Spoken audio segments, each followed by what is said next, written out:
Yeah, a lot of people here today. We had a bunch of registrations, which is amazing. I believe this is really a hot topic right now. I'm not an expert, but it seems like to me. So good to see everyone. Hello. I will slowly start right now, and the rest can, of course, still connect within the next minutes. So hello and welcome to 2 days, 2 nights, depending on where you are right now, webinar. This is not a normal, typical webinar, I would put it like that, because I will only have a few introductory words, and then I will hand over to Rossana, who you can already see right now with us. Do you want to say hi briefly? Hi everyone, I'm Rossana Cavagnini. I'm a postdoc at RWTH Aachen University, and today I'm going to give this sample lecture about machine learning. Thank you. Yeah, thank you, by the way, also for taking your time and hosting that sample lecture. I could never do that. But this No is problem very, at all. very interesting topic that we have today. And I will also just shortly hand over to her. But because we do have a lot of different target groups and people attending today, I just want to have a very few introductional words as always. So if you have ever been to a webinar here before, you know that already. And I will just start with that. So who are we? We are RWTH Business School. And of course, the sample lecture is part of a program that we are offering here. And we do offer different programs. And this is basically why I feel it could be interesting for you to just have a deep dive here quickly. So what are we doing here? We are basically the further education provider in the field of management. We are connected to the Faculty of Business and Economics at RWTH Aachen University, which most of you probably know already. We, as the business school, we were founded in 2016. It was a strategy back then by the faculty because they wanted to attract a more diverse group of students internationally, but also professionally. So the vision was to not only offer consecutive master's degrees in the field of business and management, but also programs specifically targeted to young professionals, even to executives. And this is what we are doing in our master degrees. We do have full-time and part-time programs, but all of them are settled at the intersection of management and technology. And yeah, one of our programs that we offer, we will have a look into that one very briefly. But first up, I may introduce myself briefly as well. So my name is Julia, and I'm part of the student recruitment team. So basically the team that is responsible to consult you with regard to all the programs that we offer, to support you throughout the application and admission process and beyond.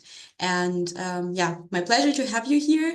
But again, I will only do a very few more introductional words. So what can you expect within the next hour? Again, very brief introduction into the program itself that the topic is connected to. And then the main part will be definitely the sample lecture on machine learning. And after that, for everybody who's still interested in that and haven't applied yet, I will guide you briefly through the way to join our community, which is basically the application process. Okay, brief introduction into the program. The program that we are right now taking a more deep dive into is our Master of Science in Data Analytics and Decision Science. And this is a Master of Science degree that you will receive by RWTH Aachen University, 120 CPs. It's completely taught in English, 4 semesters, full-time here on campus. It has an internship also integrated into the program. And the focus is on data analytics, surprisingly. And also it has a specific target group as basically all of our programs. It's targeted to young professionals with at least 1 year of work experience. In practice, we do see on average students having more than that, but this is the minimum requirement, and a STEM background. Programming skills are not in fact a strict requirement, but definitely beneficial, of course, to get along. The next start is October 1st in 2025, and everybody can basically still apply. So we do have an application deadline coming up on May 1st for international students, but European students can also still apply beyond that deadline. Okay, this is, yeah, probably our USP, so why this program stands out. I think it's pretty self-explaining. I will also not take a deep dive here right now because you are here to see the sample lecture, in fact. But this is very special about the program. It's not a complete focus on data science. We do have a lot of data science programs on the market, but the specific thing here, or the very interesting and also actually useful thing to put into practice here in our program, is definitely the combination of operations research and data science. But I believe also that you, Rossana, later on can probably explain that also much better a bit throughout the things you show our prospects. So most of you know this curriculum basically already, I assume, because I do see a lot of familiar names in our group here today. But still, very briefly, I touched on that before already, but it's 4 semesters, and we have in the 3rd semester mandatory internship included as well, to give you that extra portion of hands-on experience. However, in the 1st semester, it's more theoretical to get you like all on the same level to build a foundation in all these topics. And then in the 2nd semester, you can see its application areas. It's getting more and more practical. You can also kind of set a focus or niche that you are particularly interested in, and then continue to build that profile in the 3rd and 4th semester as well. You can see in the 1st semester we have machine learning, which is also the focus of today's sample lecture. And I hope that everything that you will see within the next couple of minutes is appealing to you. And I just wanted to make one final remark, because if you are basically maybe a bit like me, not heavily into data analytics, maybe you feel like, okay, well, I do absolutely enjoy these topics, but strictly speaking, I'm not a heavy data person, and these things are maybe a bit too deep for me, we do also have a sample lecture coming up next week within our Master of Science in Sustainability Management. And this program has also a focus on technology, analytics, and transformation. Here we have 2 different tracks. We have like more an innovation track, and we do have an analytics track. So this is, don't get me wrong, absolutely not a data analytics deep dive, but if you feel like, well, analytics is super important nowadays, it's also super interesting and appealing to me, but maybe this one is a bit too heavy, you can also have a look here next week, or reach out to us, and we will figure out together what program could be maybe the better option for you.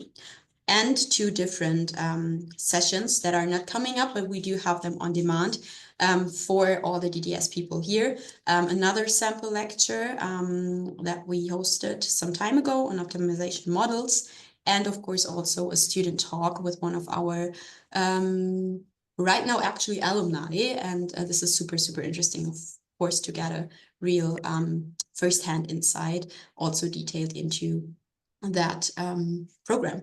I will leave all the links in the chat during the sample lecture, so you can have a look around. And right now, I finally can hand over to you for the sample lecture. So thank you again, and I hope all of you enjoy the sample lecture. Okay. Thank you very much, Julia.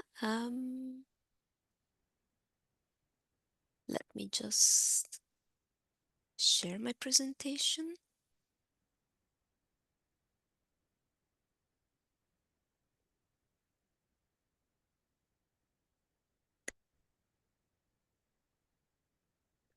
Okay, so you should be able to see that, right? Perfect. Yeah, perfect. So, hi everyone. It's really, really good to see that so many of you have decided to join today to this sample lecture. As already announced by Julia, I'm going to give this sample lecture, which well represents what you can expect from the course machine learning if you decide to join our program, thing that I hope that you're going to do. So in this class, as you can see from the title, Machine Learning into Action. Why? Because probably you already know that machine learning is being used nowadays everywhere. So there are more and more companies using machine learning and also across all fields. So you can see that it's really used by all industries from healthcare, finance, production, supply chains, everything. And today, as you can see here from the title, there is also this second part of the title, which suggests that we are going to adopt a hands-on approach to prediction. Why? Because you will see that apart from some very basic theoretical knowledge that we need to revise or we need to introduce for those of you that are new to the topic, apart from that, we are going also to see a Jupyter notebook in which we will try to code a little bit and to work on a real case study. So before starting, I have to make a disclaimer, especially for those of you that are not completely new to machine learning. This class will be very, very simple to make sure that everyone can understand it, even without prior knowledge of machine learning, so that we are sure that everyone can follow everything. So that said, I think we can start. As I said, we will start with a brief introduction into this, which is a real-world application of machine learning. As you can see from the title, in the title there is this verb, which is ride, and this is actually not random. Why? Because this is connected to the application that we are going to see today. In fact, you have to imagine that you are a data scientist and that you work for the service provider of a bike sharing system. In particular, we are going to analyze and to work with a case study that is provided by Capital Bike Share System, which is placed in Washington, D.C. in the US. And imagine that the manager comes to you and asks you to predict the number of daily bike rentals. So why they might be interested in knowing, in predicting the daily bike rentals? There is actually a double motivation. For example, in the case in which you are able to predict that on a given day there will be a low usage of bikes, then the company may decide, for example, to offer special promotions in order to boost ridership.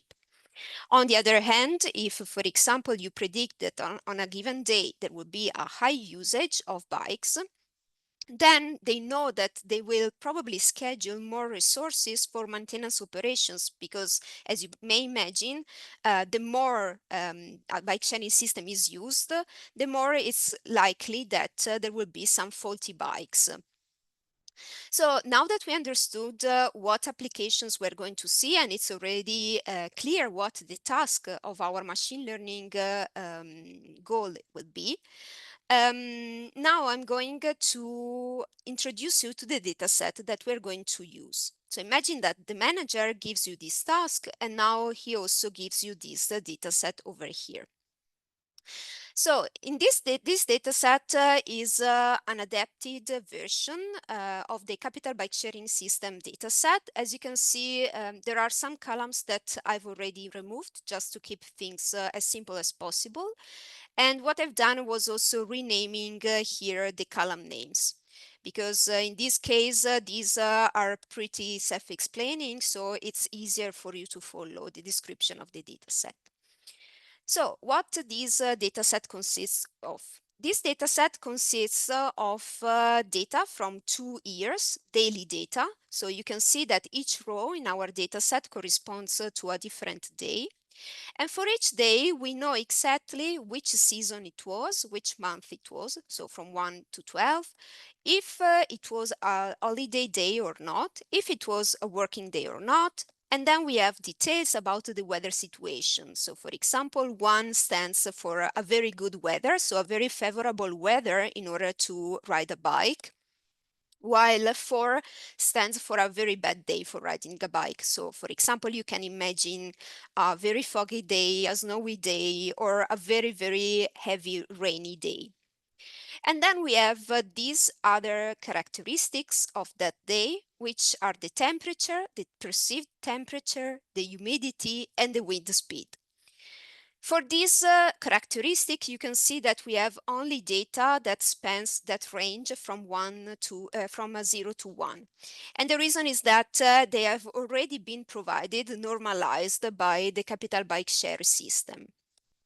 Finally, you see in this final column that we have the bike rentals count. So these are the numbers on a given day, that the number of bikes that were picked up on a given day. So now that we understood our data set, I think it's important that we should agree on some common terminology so that we can really make sure that when we are referring to something, we all understand what we are talking about. So already looking at this data set, now we can already introduce some machine learning concepts and terminology.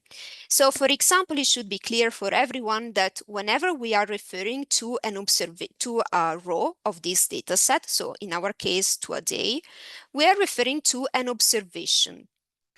And then all the characteristics of that day are called features. When I say all characteristics, I mean all characteristics except the variable that we want to predict. We want to predict the number of bike rentals on a day. This column over here, so the bike rentals count, is called the target variable, and it's actually the quantity that we are interested in predicting for a new observation that whose value is actually not known. So these are sometimes, if you are not completely new to machine learning, these features can also be called independent variables because actually they are given with the data set, while the target variable can also be called dependent variable because actually it's what we try to estimate depending on the independent variables. So now that we have introduced this terminology, I think we have to introduce some very basic machine learning concepts. Sometimes they are a little bit theoretical, but I will keep things simple. And we have to think about all these concepts as a sort of puzzle that we have to put together in such a way that we can perform our first machine learning project and we can complete that. So the first thing that I would like to clarify is what we refer to when we talk about machine learning. So what is machine learning? Machine learning basically means teaching computers to learn patterns from data without having been explicitly programmed for that. What does it mean? It means that we are not giving to our machines exactly all instructions, so we are not to explicitly programming the machine for each scenario that might occur. And what we are going to do today is a machine learning project, a small one and a simple one.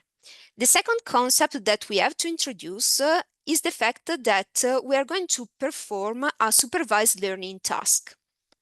Why is this task a supervised learning one? It's a supervised learning task because we have to provide the machine labeled examples, so observations with target variables as the ones that we have seen before here in our data set. We are going to provide these observations with the target variable value. And each of these observations can be thought as a good example of what to expect. So in a sense, it's like trying to instruct our machine, giving the machine good examples, so observations with the target variable from which the machine should learn from. Yes, and so up to now, we understood that we want to perform a machine learning project our task will be a supervised learning task, but there is actually one thing more that we need to clarify. And it's the fact that we are going to perform a regression task. Why? Because our target variable, which is the number of daily rentals, of daily rentals, is actually a target variable which is made of a numeric value. And whenever we have this case, then we can say that our machine learning task is a regression task. So up to now, we said we want to perform a machine learning project. This project is actually a supervised learning task because we are giving the machine some examples from which the machine has to learn from. And it's a regression task because we are interested in predicting a value, so a number, a numerical value, which is the daily bike rentals of the capital bike sharing system. So among all the choices that we could do about the model to use for our machine learning task, today I would like to stay very, very simple, as I told you at the beginning. So in order to guarantee that everyone can understand that, we're going to use the simplest sort of machine learning model that we can use, which is a linear regression model. Why? Because I'm pretty sure that all of you have already seen this model at least once in a statistical course. So what we're going to do is to train a linear regression model. A linear regression model can be represented by this formula over here. It's really simple. It basically says that y, which is our target variable, so what we want to predict, is a linear function of our features that are indicated with the axis. So what does it mean? It means that let's assume that now the manager comes to you and they tell you, okay, find the prediction for a new observation that I give you.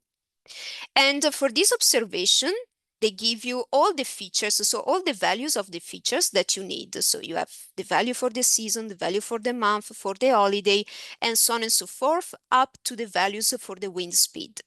And the manager challenges you by asking you, okay, now you have to find the prediction.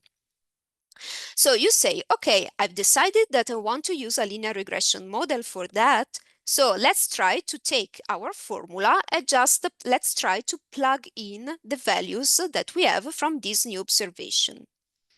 So as you can see here, this is the target variable. So the bike rentals, the number of bike rentals that we want to estimate. And then here we have our features that are indicated by X. And what we can do is just trying to take the values of these features and putting them into our formula. So we do that for each and every feature regarding this observation I up to the wind speed. And now the next question is, okay, but at this point, actually, we are still missing a quantity in order to get our estimate here. And these quantities that are missing are our betas. These betas are called the parameters of our model. So what we are saying here is basically that given a new observation, so a new data point, so a data point that is not in the data set that we have seen before, and for which we are not given the target variable value, we have their features, but we are still missing something before being able to compute the prediction by using our linear regression model. And what we are missing are these betas here. Actually, finding these betas corresponds exactly to what we refer to with training a model. So training the model or fitting the model exactly means finding the optimal values of the parameters of our models. So before being able to get our estimate, now we need to train our model. And before doing that, there is another fundamental concept that we need to add to our puzzle, in a sense. And it's the concept related to splitting our data set. Why? We have our data set, but of course we wanted to keep separated that into two parts. The first part, which is called the training data set, is composed approximately, for example, by 80% of the observations. And these are the observations that we want to use to teach the model patterns. So we want to use these observations, we want to give these observations to the machine in such a way that the machine learns some model patterns. And finding the optimal values of our parameters means finding those values such that the prediction error that we do when we compare the values that we have here in our data set with respect to the values that we predict is minimized. So once we have found these optimal values for our beta parameters, we have actually all the elements that we need in order to get our estimate. So at this point, what we want to do is to use the remaining part of the data set, which is the test data set, so 20% of the observations, in order to evaluate the model performance such that the performance is evaluated on observations that the machine has never seen before. So we want to keep separated the observations that we use in order to train our model from the observations on which we test our model in such a way that we are sure that our performance prediction is not biased. So this is another fundamental concept that we are going to see also in more detail in the machine learning course. And then after having trained our model, we got the optimal values of our betas. We use the test data set in order to get some predictions and in order to compare them. So we want to compare the predicted target variables, so the output of our model, with respect to the target variables values that we are given in the data set. And this allows us to compute, for example, the mean squared error. So we have also to define some evaluation metrics in order to perform a little bit of model evaluation. And yeah, I'm pretty sure that, for example, the R squared is a measure that you have already seen for linear regression model in statistical courses. So this is everything actually that we need to know in order to perform a simple machine learning task that we are going to see today. So with a few fundamental and basic concepts, we are now ready to really put our hands on this kind of application. Before starting, and just to give you a quick overview, I've prepared this scheme, which is a roadmap of our machine learning project. These are actually the phases that you may encounter and you have to go through for each and every machine learning project that you decide to complete. And now I would just for a few seconds, I will stop sharing the slides because I want to switch to our Jupyter notebook so that we can really start coding a little bit and see something in practice. Okay, perfect. So I'm not going to explain from the slides the roadmap for our machine learning project because basically I've copied and pasted that here so that we can have a look at that step by step while also coding. So I think it's much easier to follow in this way. And yes, you have seen that I'm using here a Jupyter Notebook. You know that with Jupyter Notebooks, you are able to basically put some markdown cells in which you can add some text for your machine learning project, and you can also add some code cells, which really contain, in this case, Python codes. So what I've done here, just for the sake of time, I've just imported all libraries that we are going to need. Actually, here there is nothing I really need to explain for now. We will have time in case to look at them in the machine learning course. So the first step that you need to perform when we perform a machine learning task is actually to load our data and to clean our data, or at least to make sure that the data set is clean. What does it mean? It means that our data set might be affected by quality issues. For example, you might have missing values, inconsistent values, so extraordinary values for the features or for the target variables. So we want to analyze a little bit our data. So first step is loading our data. The data set was stored in a CSV file. Here it was called day.csv. So I've imported my data set, and as I told you at the beginning, the data set was an adapted version of the real data set. So I've eliminated some features that we are not going to use.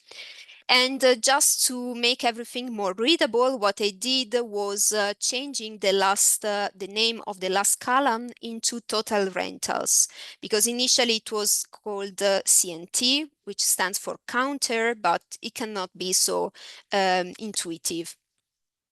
So with this function, dataset.head, you are basically able to display the first 5 rows of your dataset in such a way that you can get a feeling of how the dataset looks like.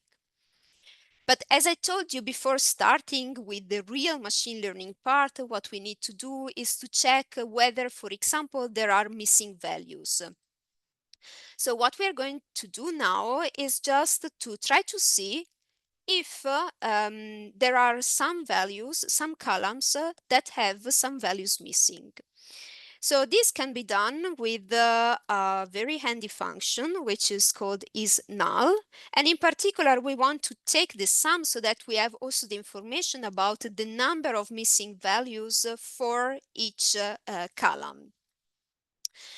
So if now we execute that, oh, sorry, I didn't compile this before. So of course I get an error here. Yeah, perfect. So in this case, you see that for each and every column in our data set, you see that we basically have 0 missing values. So in this case, we were super, super lucky, and I can assure you that it's never like that in real world. In real world, you have lots of challenges while you are dealing with your data set and the preparation of the data set. But in this case, we were lucky. So we can move on and check, for example, if is there any outlier? So outliers are sort of extraordinary values, so extraordinarily high or low values for your target variable. And there are both visual methods in order to detect outliers, but there are also some other methods which are more quantitative and based on some kind of measures. Today, I would like just to go through the visual detection of that. And for that, as you can see, I've already prepared an empty plot, so an empty graph, in which I want to have, basically, this is the distribution of the number of daily bike rentals. So in order to get that, I need to use the SNS package. I want to plot an histogram with the function histplot.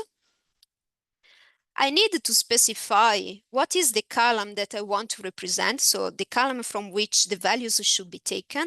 And in this case, I want to take my target variable, so I want to take total rentals. And then I need to specify some parameters of this function that allow us to represent that in a nice way. So for example, the bins, and I also want a line that basically shows what is the distribution of my data. If I compile that now, you will see that I can get a very nice graph in which you see the values of the total rentals, so the values of the bike rentals. And here you see how many times that number was observed in my data set. You see here that it's true that we have very low values, but I think these values are still reasonable in our data set. It could be, for example, that these total rentals were observed on a day which was really, really unfavorable to ride a bike. And also here, the maximum values that we have for the number of total rentals is still meaningful in the sense that it's not a super large number that was observed only once, for example. And on the other hand, here you also don't have typical error measurements, like for example, negative values. So I think that we are pretty lucky, and the data set looks already quite well, and there is no need to adapt or clean that a lot. So we can move on with the second part of our roadmap. In the second part of our roadmap, we are going to do some exploratory data analysis. What does it mean? It means that we want, for example, to try to discover some relationship in our data set concerning, for example, correlation between features, or maybe correlation between features and the target variables. And based on that, for example, we can do some considerations that might lead us to exclude some features from the model and just consider some others. So now the next step is to check whether the features are correlated or not. So for that, I want to draw a correlation matrix, and in particular, I want to draw that in the form of a heat map, in such a way that I can also use some color scheme, some data visualization, in such a way that I can just look at my correlation heat map and have an idea of which variables are correlated and which are not. So first thing that I want to do is to create this new variable, which is called the dataset for correlation. Why I wanted to create a new variable? Because basically there is a column in my dataset that I really don't like when I want to compute the correlation, because it's just qualitative. And this variable is called date day. If we move up, you see that this date day was just a very simple date. And I don't care which date it was. I have all the information about this date here. So I can just drop this column here before computing the correlation.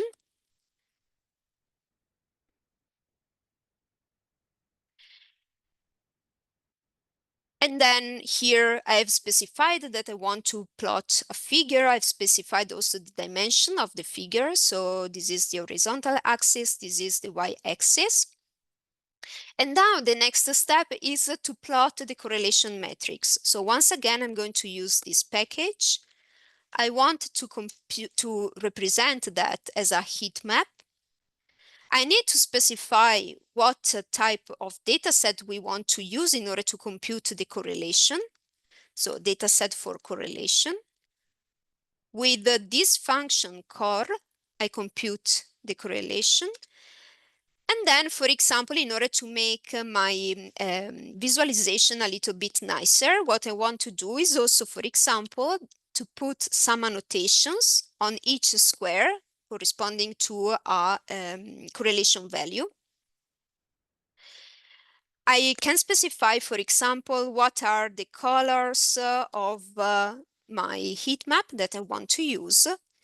And then, for example, I can also specify what is how many decimal numbers I want the correlation value to have. Then I specify here the title of my plot, which is correlation map, and then I want to show that. And if I execute this part of the code, you can see that I got my correlation heat map. Just by looking at the colors of this correlation, you can see that, for example, we have these two features, temp and atemp. Atemp, I recall you that it was the perceived temperature, which are super, super, super highly correlated. And usually what you want to do is just to get rid of one of these two super correlated features, because they are correlated with each other. So probably keeping just one is enough in order to bring meaning into our model. So as you can see here, I've already excluded the features that we are going not to consider. So for example, here, I'm just keeping the season, the month, the holiday, whether it's a working day or not, the weather situation, the temperature, humidity, and the wind speed.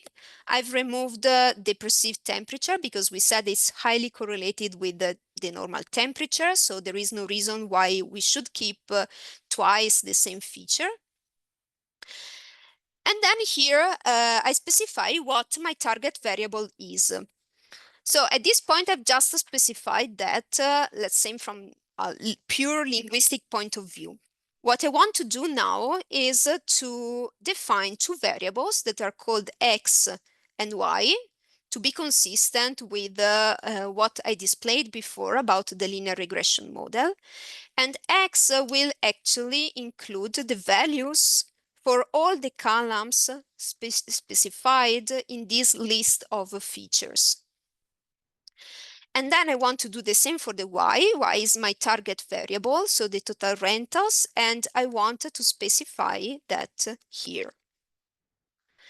And yes, if you just want to double check whether everything is correct, then we can also print our x here.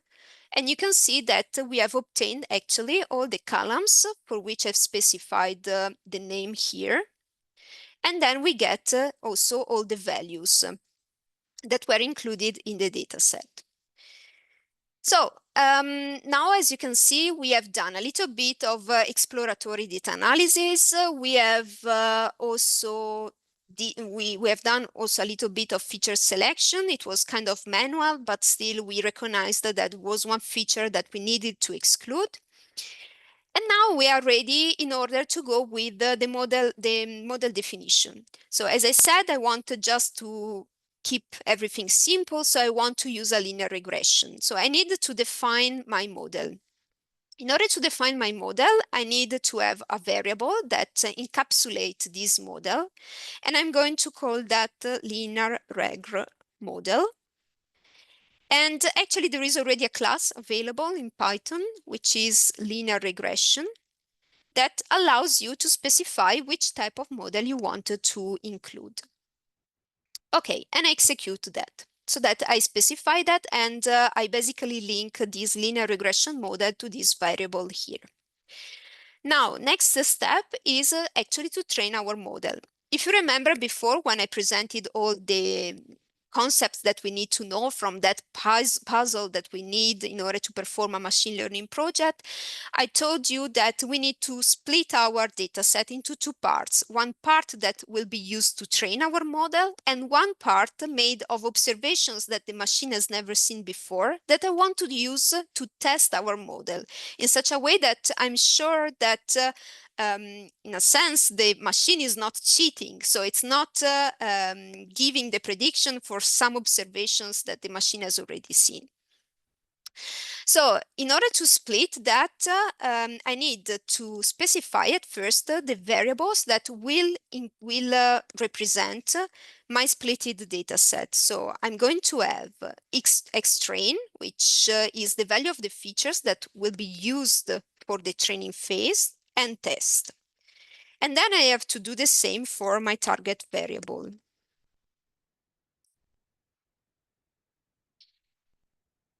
Then once again, we are super lucky because there is actually already a function which has been designed for that, and it's the function train test split.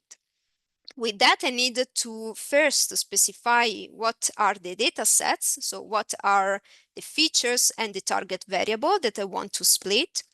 I need to specify at least either the training size or the test size. So for example, if I wanted to have 80% of observations in the training data set, I'm going to put the remaining, so the 20% into the test data set.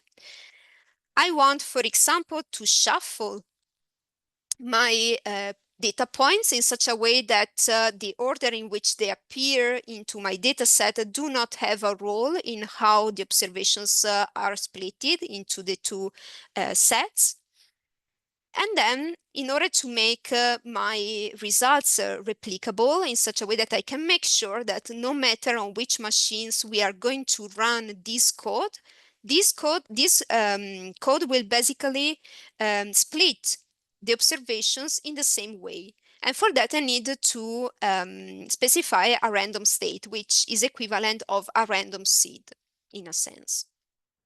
Okay, I execute that. And now we are finally ready in order to train our model. So in order to do that, I call my model, so the variable representing my model, And it's just enough that I call the fit function, and I need to specify what is the part of the data set on which I want to train, that I want to use in order to train my model. In this case, I had already splitted that, so I want to use the X train and as target variable, those included into the Y train. I execute my function. In this case, the model gets fit. And if you remember, I told you at a certain point that fitting the model is exactly equivalent in finding the optimal betas values if you refer to the formula for the linear regression. So here you have also the possibility, for example, to have a look at the beta values. We can, for example, store them in a data frame in which the first column will be called feature. And it will contain the columns in X train and another column which will be called coefficient, which actually will include the coefficients of my linear regression model. And then I want to print them. And if I print, you can see that we get this data set over here. So you see that for each independent variable, so for each feature of my model, I get the coefficient, and this is exactly the optimal values for my beta. So the beta corresponding to the season is equal to this value here. The beta corresponding to the month is equal to this value here. And so on and so forth for all features that I have. So in this case, we are sure that we have trained our model, we have the values of our betas, and now we can come to the final part of our machine learning project, which is the part in which we get our prediction and the part in which we assess the predictive power of our model. So in order to get our prediction, again, we call the model. Now the model has been trained, and we want to predict by using the features values that we have in the X test. And so if we execute that, we have our Y-pred. And now we can also assess the predictive performance by computing, for example, the mean squared error, in which we want to compare the Y test with respect to the prediction that we had for the Ys. And we can also compute, for example, the R squared. Also here we have already a function available, which is the R squared score. And again, I want to compute that by considering the Y test and the Y pred. If we execute this, you can see that here we got, the error is pretty high actually, and the R square is not super good, it's 47%. And what we can finally do is to compute the residuals. So the residual is just the difference between the Y test, so the Ys that I have been given, with respect to the Ys that I predict. So in this case, it's pretty simple to do that. I can call that, for example, the residuals. And I'm going to compute that as Y test minus Y pred. And then finally, I might be interested in visualizing them, because machine learning is also about visualizing the results that you get.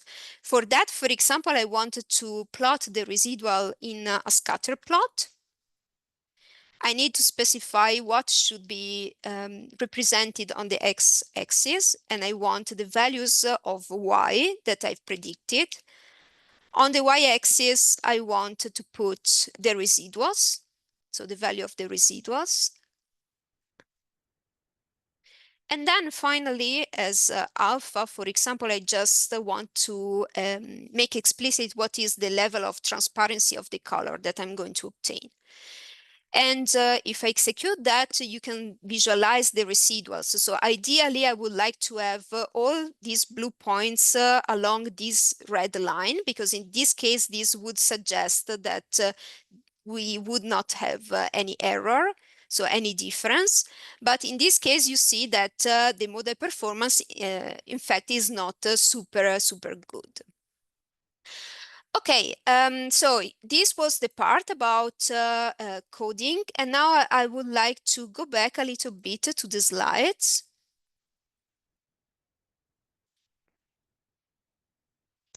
Okay, so we have completed our roadmap, and of course you have seen that actually the performance of the model was not that good. And you have also seen that in this case, we had no real challenges regarding the data set, for example, or other things that were critical. Um, Actually, I'm not happy, and I will deceive you by saying that in real world, you are never so lucky as in this sample lecture. So there is a very large number of challenges that you have to face, and there are also multiple ways according to which we can work in such a way that we can improve our performance. So just to give you a brief idea of what to expect from the course and what challenges you might be instructed to solve, we are really willing to give you all the tools that you need in order to overcome these challenges and overcome these problems in such a way that you can really be able to perform a machine learning task and a machine learning project, even if you go to work with a company. So first of all, about the data loading and cleaning. Right now, we didn't have missing values, but for example, what happens if we have missing values? What happens if we have outliers or high leverage points? If we are performing a classification task, what happens to our data set if it's unbalanced? What if we don't have enough data in order to perform a machine learning task? For the part about exploratory data analysis, in this case, we have seen that we have selected the feature in a kind of manual way. But we will see in this course how to efficiently select the features. So we want to obtain a selection of the features, but also in a short amount of time. What is the best way according to which we can do some feature engineering? So for example, we want to work with the features before training our model. In this class, very simple class, we have seen only a linear regression, which is the easiest machine learning model you can think of. But of course, there is plenty of models that you can use. So in that case, which models to choose? We are going to see plenty of models for regression tasks and for classification tasks. Some of these models also have hyperparameters. So what can we do in order to tune the hyperparameters? There are techniques in order to do all this stuff. Also about splitting the data set, we have seen the easiest way, which is called holdout cross-validation. We have just split our data set into two parts. But what happens if we use alternative methods? Why alternative methods may be better in order to train and test our model? Which training algorithm should we use? Which training error should the algorithm minimize? And finally, we are going to see also plenty of evaluation metrics that we can use both for regression and classification tasks. How can we compare the performance of different models, and what should we do when we get when we realize that we have the typical criticalities in a machine learning projects, which are underfitting and overfitting. So with this course, we plan to give you all the tools in order to face these challenges. So what can you expect from this machine learning course? Apart from this sample lecture that I gave you, you can really expect to develop practical skills. So we are going, as you have seen, to really put our hands on experience via exercises done in class, into groups, and you are going really to work on real data sets.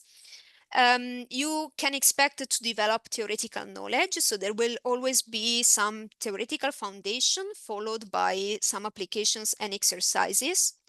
You're going to develop your problem-solving abilities. So you will be able to, as I said, apply machine learning techniques to overcome different challenges that you may encounter in a real project.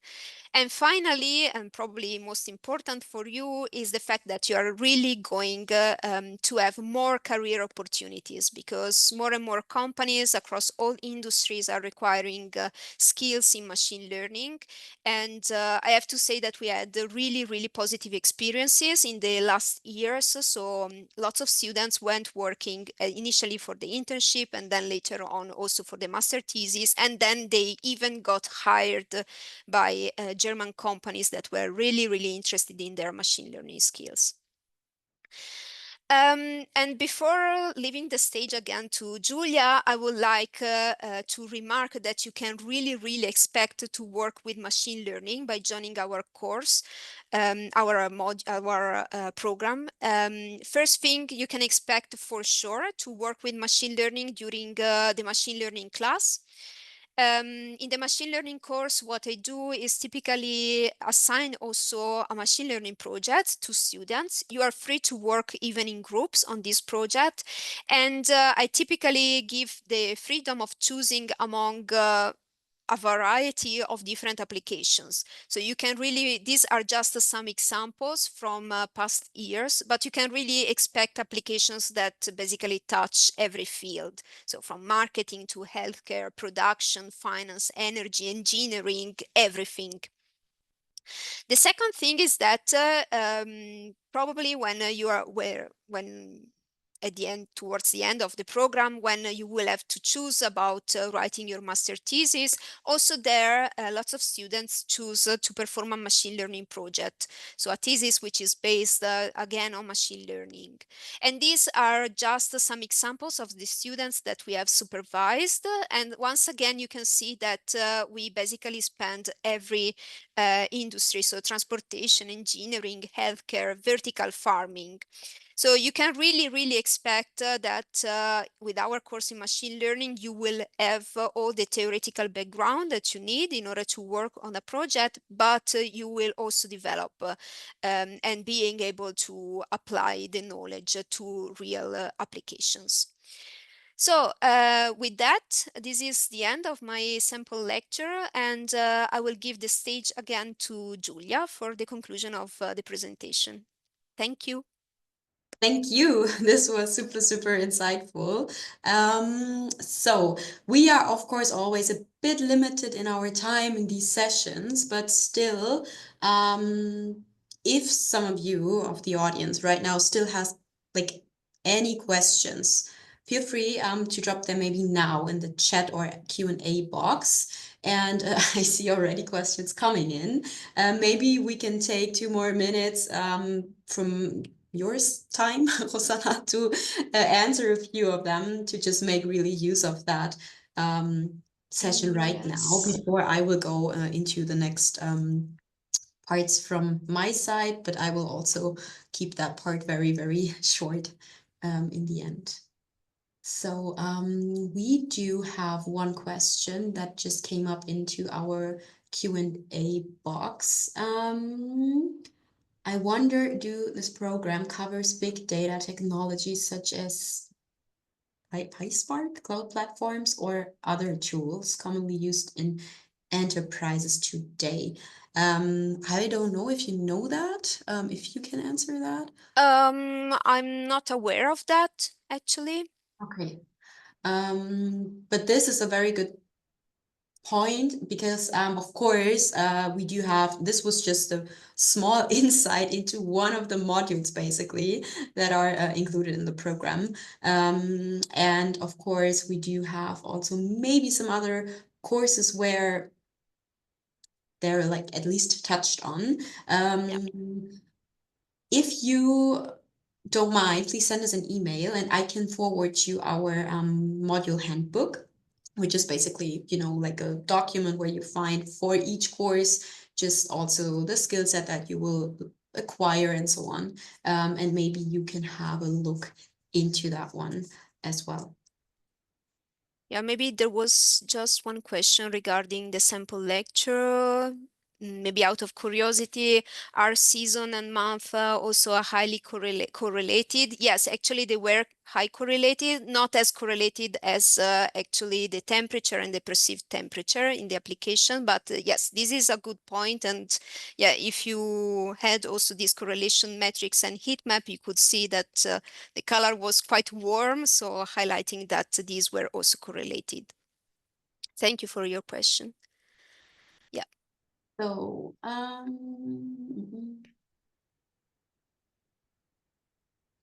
okay, there's one question in the chat. The question I had while listening to your lecture was how different the machine learning course would be from what we learn in our bachelor's in terms of depth.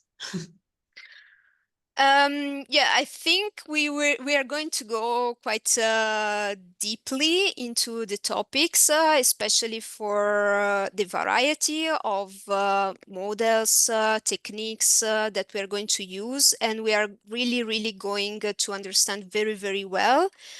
Because the goal is basically, as you have seen, for example, from the programming point of view, there is plenty of functions or classes that are directly available, but what you will learn is also what's behind these classes in such a way that you are really in power of mastering all machine learning skills. This, as I said, probably for those of you that have already seen machine learning during the bachelor and so on, this was everything that you already knew. And as I said, it has been kept on a very low level for a purpose. And the purpose was that everyone had to be able to follow. I will be maybe answering briefly, not to go into detail here, one other question with regard to the different job roles that students or alumni can get after graduating and whether they are more on the technical side. And here I would just like to, from my side, briefly add that it's in the end up to you.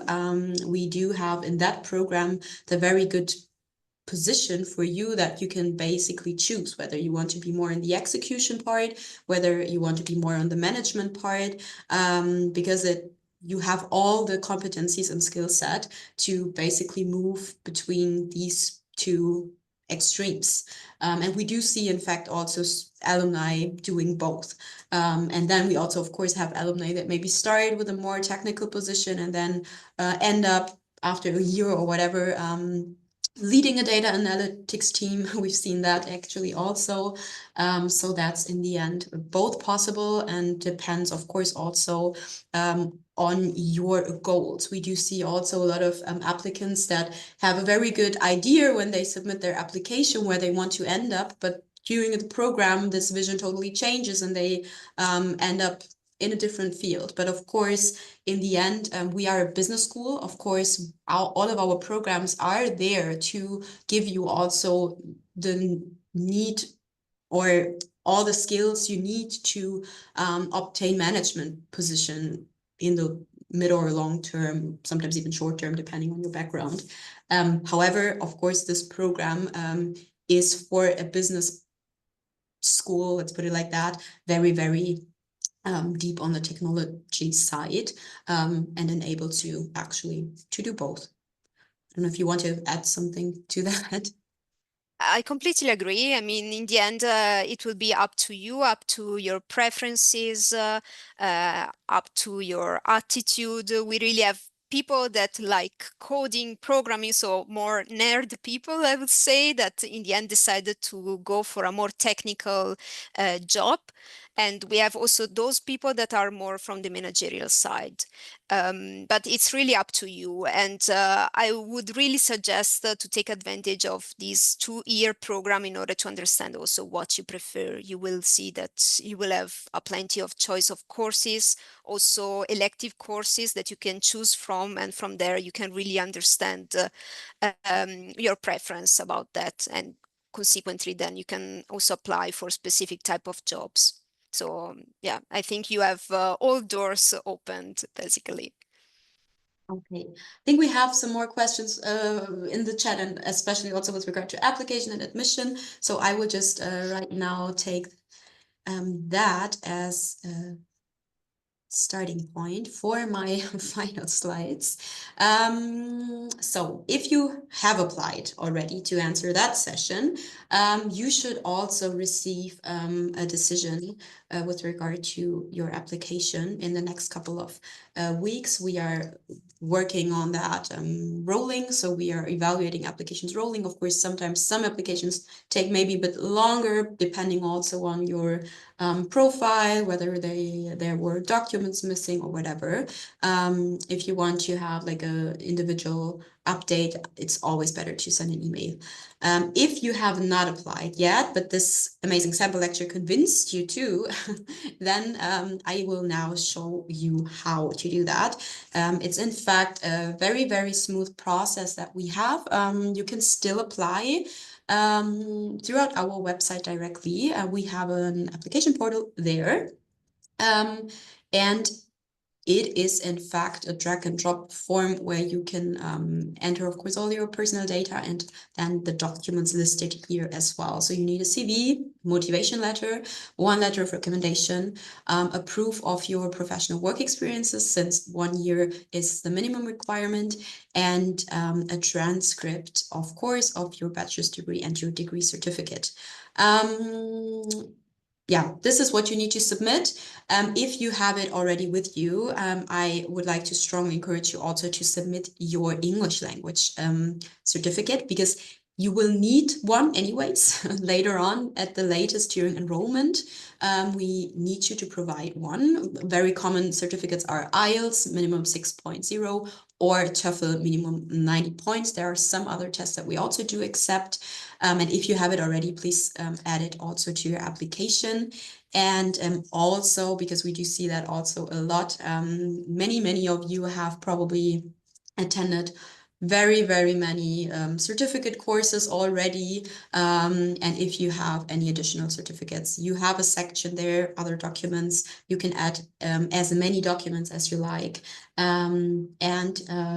Yes, you also do need to have an APS certificate, if that applies to you, of course. So APS certificate is a certificate that is required for people who studied in India, China, or Vietnam. And if you have that already, again, add it to your application. If not, also here you can submit your application without APS, but you must provide it at the latest during official enrollment. And enrollment always happens in case of admission in August, or it can be started in August. It's an online process rolling.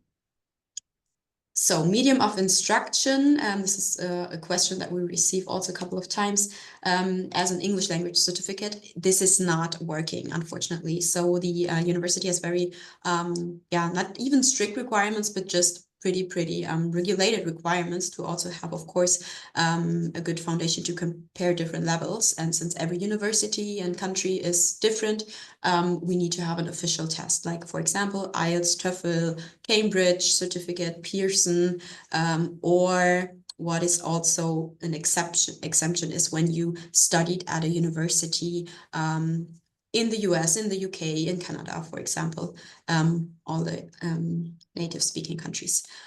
Okay, I think that's enough. If you have additional questions with regard to the application requirements and process, we are, of course, here for you, and I will be sharing my contact details also in a second. I mentioned it already, some times application deadline for non-EU applicants is coming up on May 1st, so you still have a few weeks time. Strong recommendation right now, apply as early as you can, as soon as you have all the documents.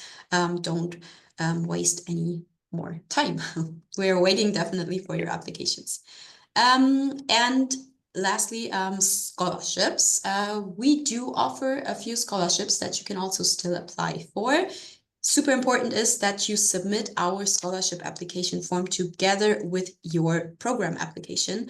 The good news is it's super easy, because you can actually also download the scholarship application form in our application. That means you open the application portal, you upload all your documents and fill in your personal data. You can find the scholarship section download the PDF, fill it in, answer 3 questions, and submit it right away. All the scholarships listed here have a value of 4,000 euros that, in case you receive it, will be deducted from the entire tuition fee. Except the Excellence Scholarship. This is a scholarship that you cannot actively apply for, but we award that rawly to particularly outstanding candidates, and this has a value of 6,000 euros.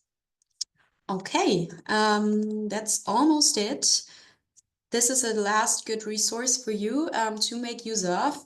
Chat with our students. So we do have a lot of ambassadors on our website. You can just register with your email address, of course, at no cost, and start chatting with them for all programs. But we do also have different ambassadors with different backgrounds, different profiles in our DDS program. And it absolutely makes sense, I assume, to get some first-hand insights and to get rid of some additional questions, because we can, of course, tell you a lot of things, but this is also nice to have a second opinion.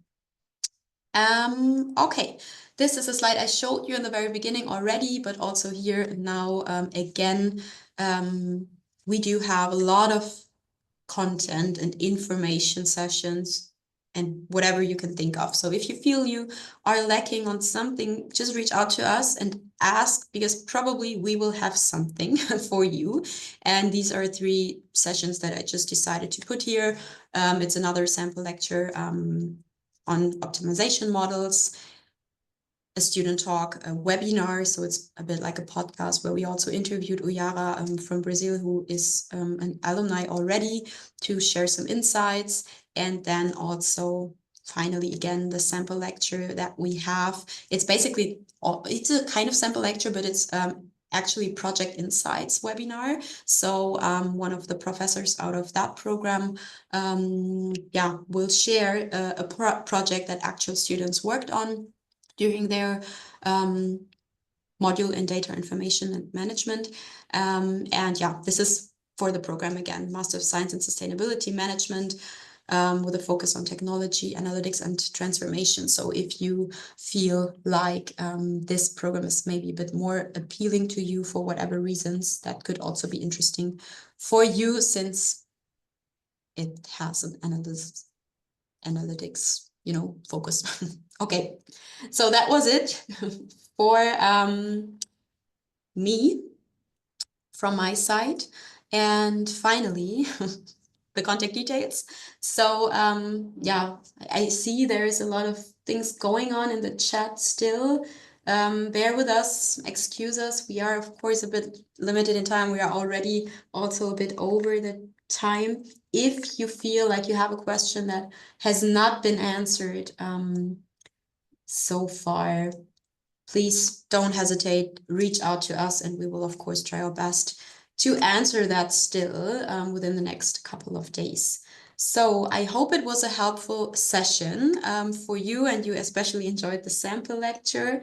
And I definitely hope to receive some of your contact requests, your applications, and especially welcoming you on our very, very great and official welcome day in the end of September here on campus. I would love to see your faces finally, not only your names. And with that, I would love to leave the last words to you, Rossana, because it was actually more your session than mine.